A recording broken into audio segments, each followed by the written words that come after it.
Networking activities. Do they still work? And does it make sense for you to participate in them? Well, like many things in life, the answer is it depends. What does it depend on? Well, this is the topic of this video. I'll see you inside.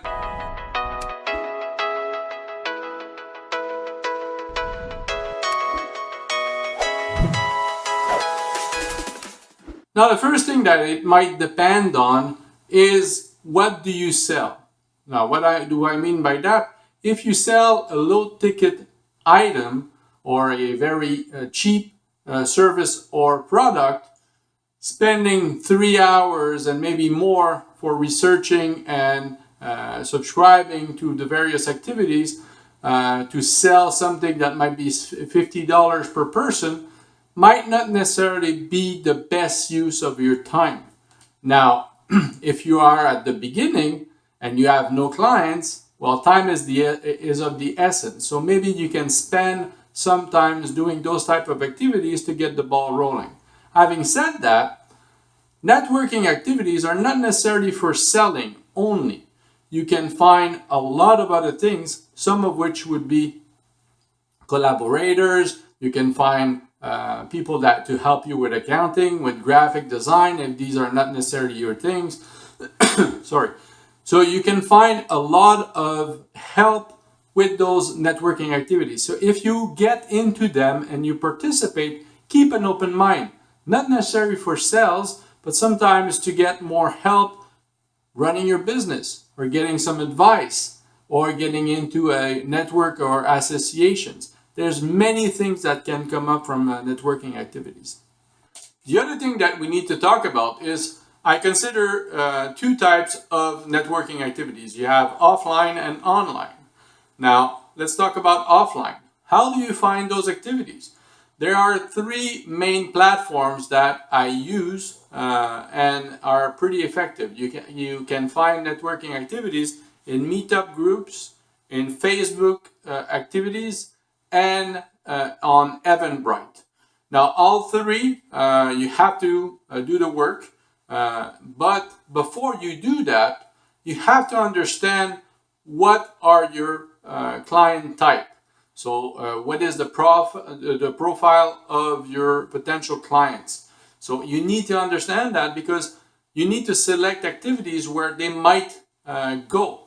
So if you don't know who your potential clients would be like, it's very difficult to choose activities where you might find some people interested in what you sell or do.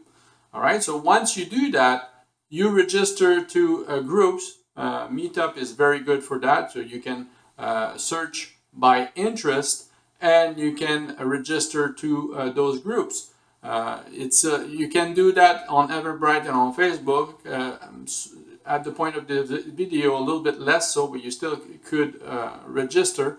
And once you're registered to certain groups, then it becomes a lot easier because you don't necessarily have to look for activities. They will send an automatic notification when a new activity is organized by that group. So at the beginning, you have a lot of legwork to do to find those activities. But once you register, it becomes a lot easier, and you get proposal from those groups, and then you can see if it makes sense for you to participate. If not, well, you can search for more groups.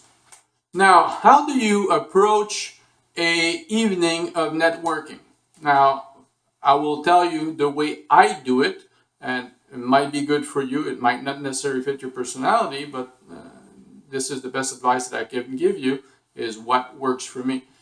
What works for me is I go in there with the idea of learning, not necessarily selling.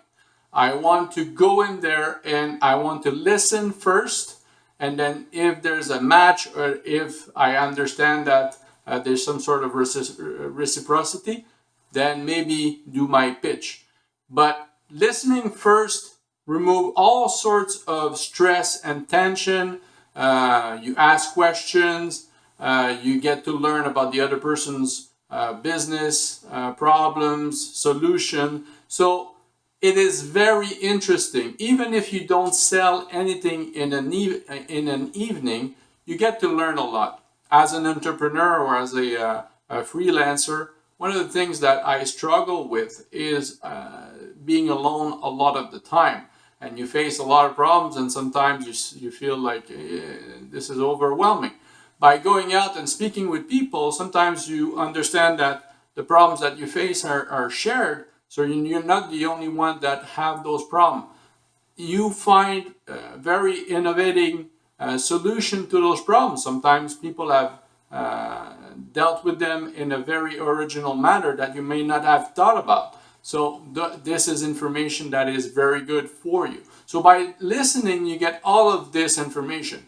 And if you listen long enough, eventually a question will arise saying, well, what do you do? Now, if you understand that there was an opening in there because of the person might be a person that would be interested in your product or service, then you can do your pitch.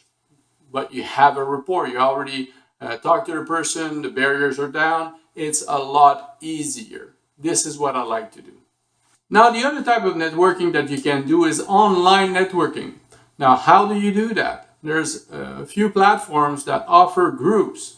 You select groups that match exactly what we said before, your client's profile. So it's the same thing offline and online. So you want to participate and be active in groups that would cater or have as participant your potential clients.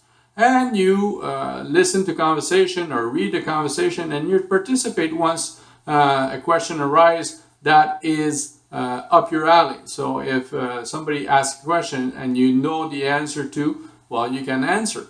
Now, this is very interesting, and it's a little bit more pertinent in the online networking arena.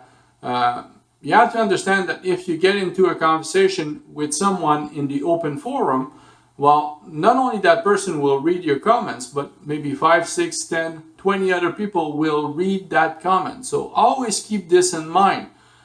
Don't lose patience. Don't be unprofessional.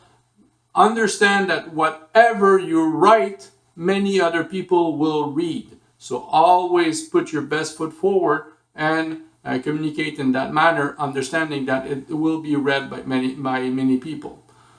Now, a piece of advice that I apply to myself and I pass along to you, depending on how advert you are to negative criticism, I always refrain from commenting on 3 things online.